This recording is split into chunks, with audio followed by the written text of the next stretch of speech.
Kada sam sebi izradila ovu zgodnu nosiljku za bocu s vodom, nisam ni slutila da će se toliko svidjeti mojim polaznicama.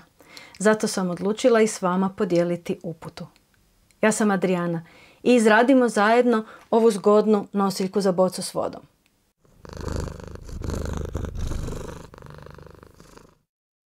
Šetnje su uvijek lakše ako ponesete vodu sa sobom. Ja jako volim duge šetnje, pogotovo ljeti.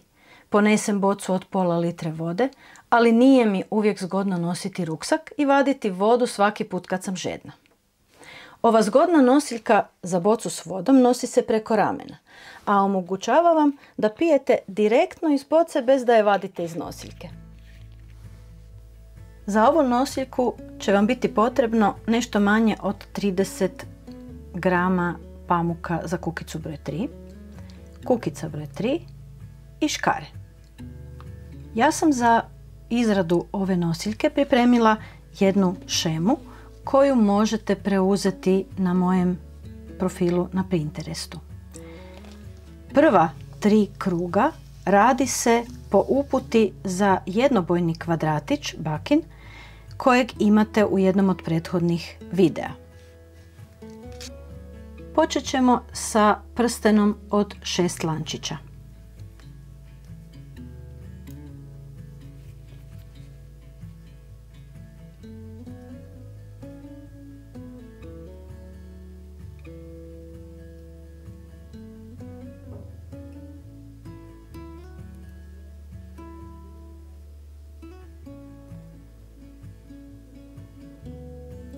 Sada krećemo u izradu prvog kruga bakinog kvadratića sa po 3 visoka štapića i 2 lančića za uglove.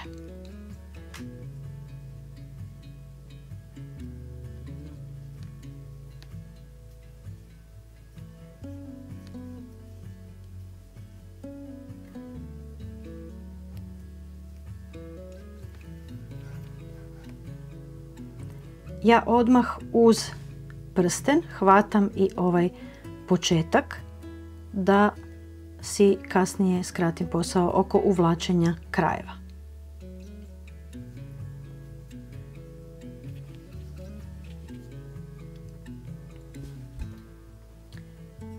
Gotov je prvi krug, idemo u drugi krug.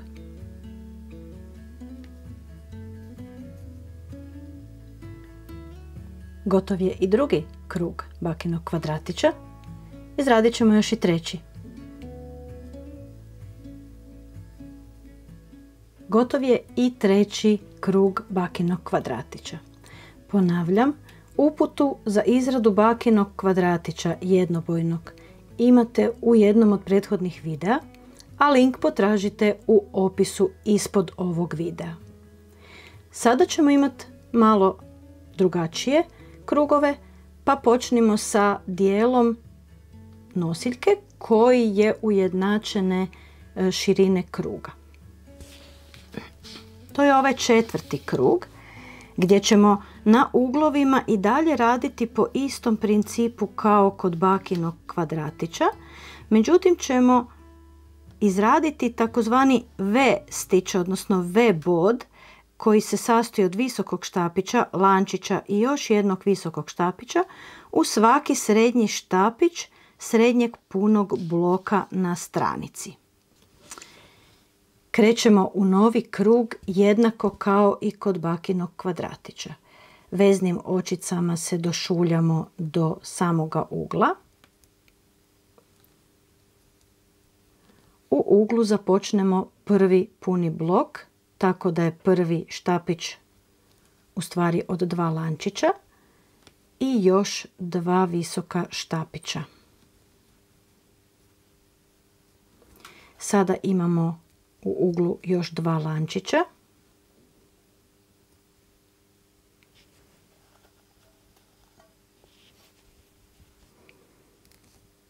I 3 visoka štapića.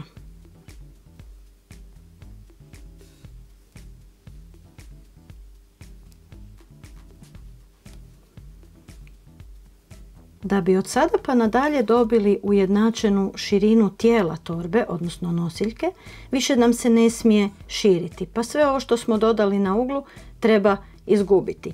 Napravit ćemo 2 lančića i ovaj V bod u srednjem štapiću od ovog srednjeg punog bloka na stranici. Probadat ćemo ovdje ispod vršnog lančića kako je to uobičajeno kod rada u redovima, odnosno kod rada bod u bod. Visoki štapić, pa jedan lančić i još jedan visoki štapić u tu istu rupu. Dakle, to je ovo ovdje. Sada ćemo imati još 2 lančića, pa ugao, pa opet 2 lančića, pa V bod, pa 2 lančića, pa ugao. I tako naizmjence još 3 puta duž kruga.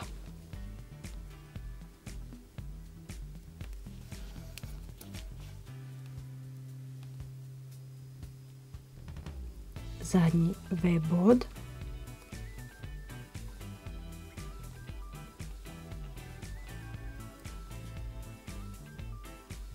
Dva lančića i zatvaramo krug.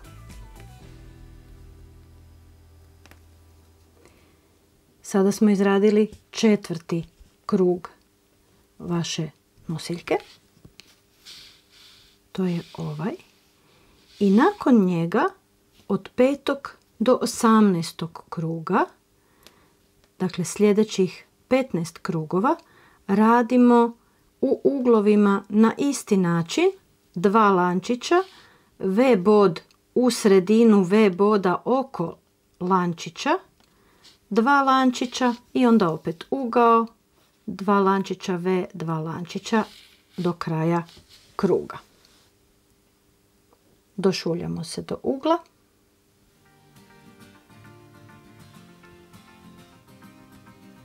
U uglu imamo 3, 2, 3.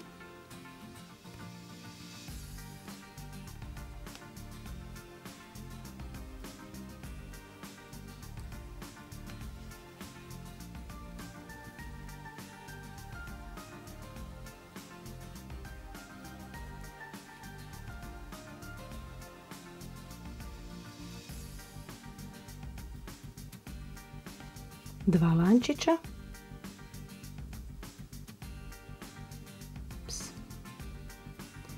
i V bod u sredinu u ovu veliku rupu, odnosno u prostor ispod ovog jednog lančića, novi V bod.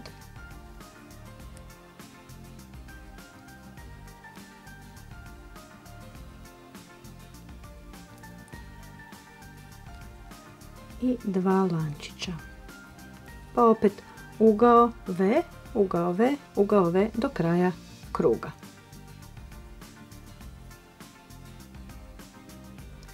Evo me kod zadnjeg V boda, visoki lančić, visoki štapić, jedan lančić i još jedan visoki štapić, 2 lančića i povezujemo sve skupa veznom očicom u krug.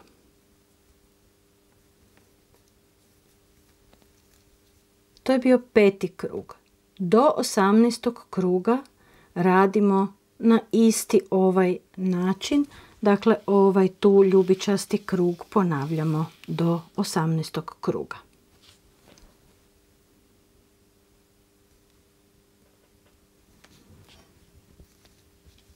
Evo nas kod zadnjeg V boda u krugu. 18. krugu od početka rada.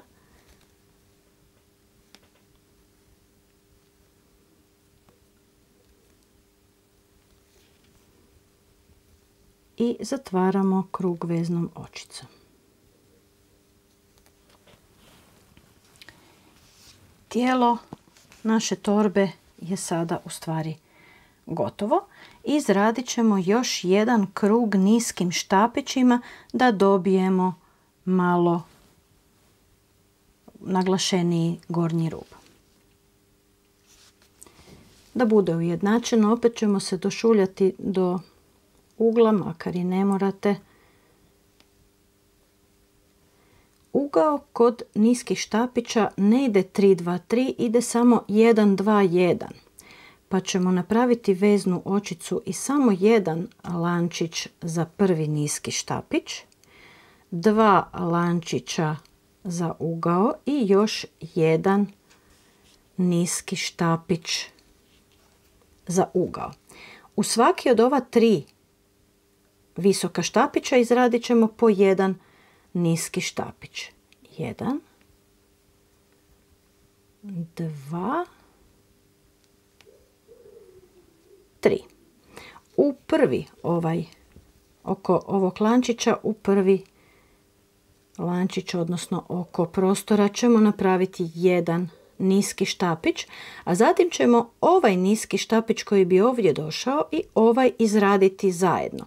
To ćemo napraviti tako da započnemo prvi niski štapić, pa započnemo drugi niski štapić i provučemo kroz sve 3 očice na kukici i ovdje ćemo u ovaj prostor od lančića napraviti još jedan niski štapić.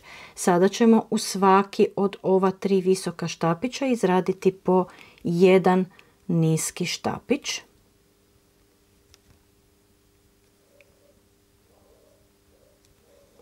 I za ugao niskih štapića potrebno nam je, rekli smo, jedan niski štapić, 2 lančića, jedan niski štapić. Jedan niski štapić, 2 lančića, jedan niski štapić. I to sad ponovimo okolo još 3 puta.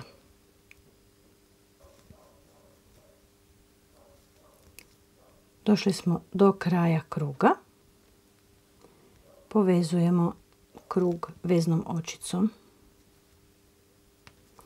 I sada sam ja ovdje na šemi redom imenovala ove uglove A, B, C, D, da lakše pratimo, A, B, C, D, da lakše pratimo izradu ručke.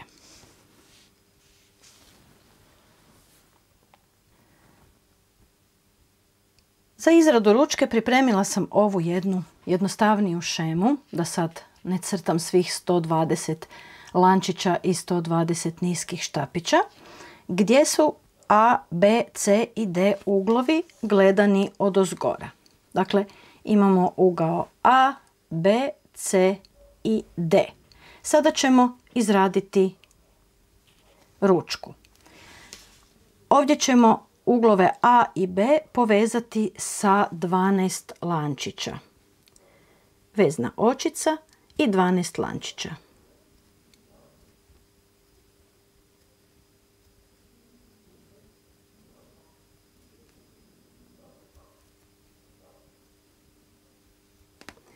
Sada ćemo veznom očicom usidriti taj lančić u ugao B. Da provjerimo, samo sekundicu. Dakle, to je ovaj prvi do. U ugao B usidrit ćemo se sa veznom očicom. Sada ćemo se po tom lančiću vratiti, zgodnije mi je ovako, vratiti sa 6 niskih štapića. Prvi je lančić i još 5 niskih štapića.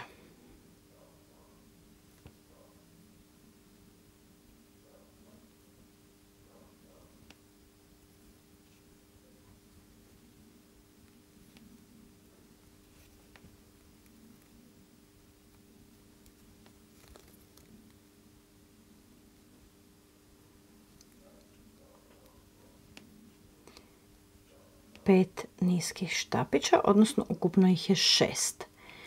Da bi se torbica mogla objesiti na rame, odnosno da ručka bude dugačka kao kod ove moje torbice, bit će vam potrebno 120 lančića. To je otprilike ručka od nekakvih 60 cm. Ako želite dužu ili kraću ručku, onda ćete izraditi više ili manje lančića. Rekli smo 120.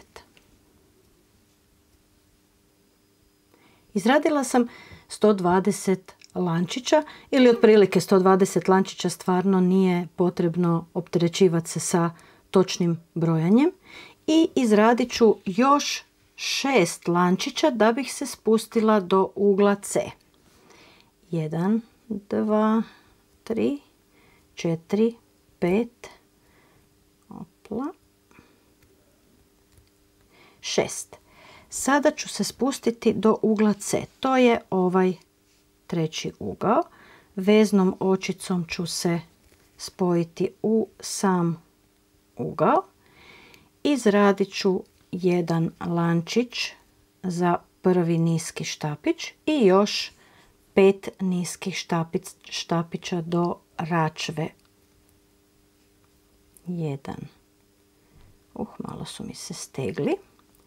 Ovdje je potrebno ipak probadati u lančiće jer će vam inače štapići klizati duž ovog lančića i neće biti lijepa ručka. Uvijek će vam se činiti nekako zgužvano.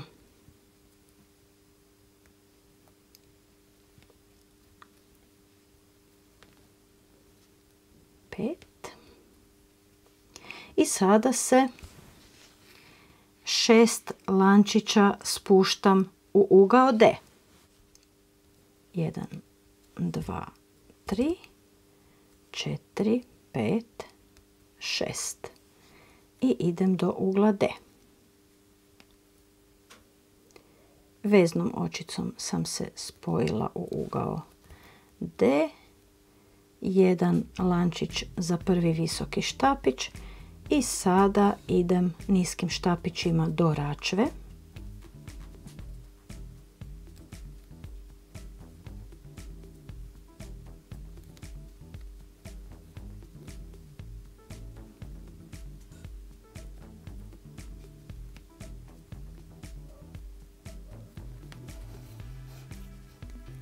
Ovdje je račva. Naravno, tu se snađite malo, moguće da će vam se malo ufrkati taj lančić, pa to ignorirajte, probajte ići sebi na ruku.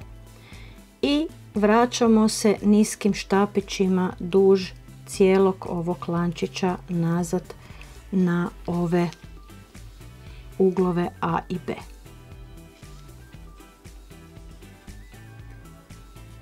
Evo me već polako na račvi kod uglova A i B. Još svega nekoliko niskih štapića.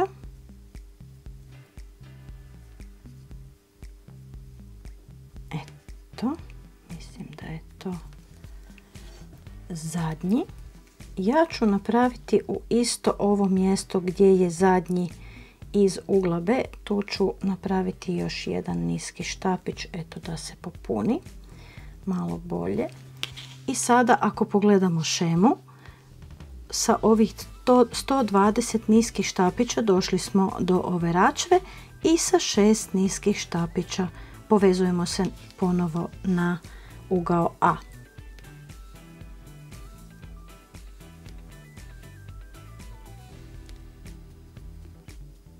I veznom očicom ću povezati zadnji niski štapić sa uglom A.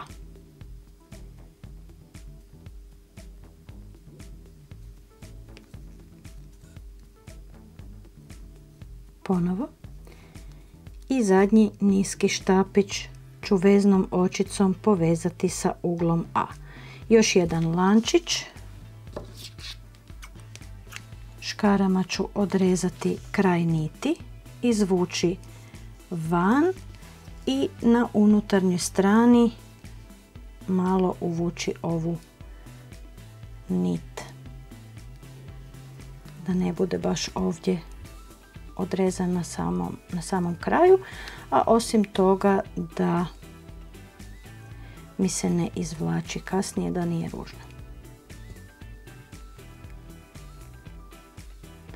Malo se licna ova pređa, pa mi je zadavala glavobolje, ali mi je toliko lijepa boja da sam to i pretrpila nekako. Evo, još ću se malo spustiti pod noge ovih visokih štapića.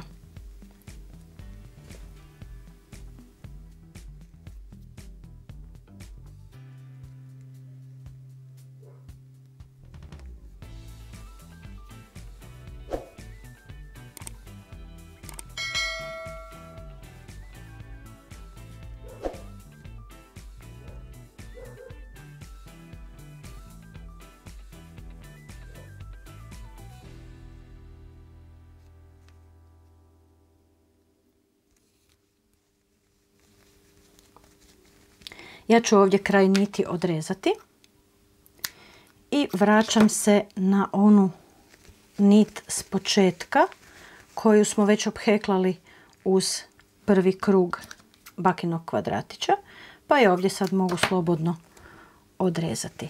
Moja torbica za bocu s vodom je gotova. Naravno da ručke možete riješiti i nekom trakom, špagom ili na drugi način.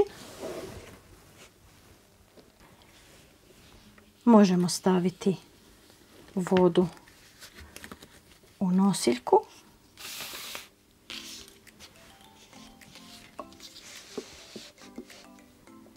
I spremna je za šetnju.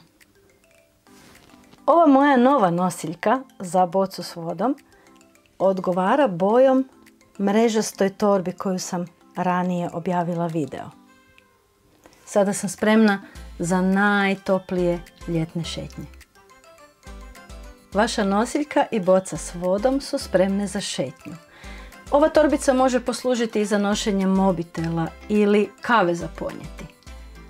Pratite i dalje moj kanal, pretplatite se ako već niste, heklajte i uživajte!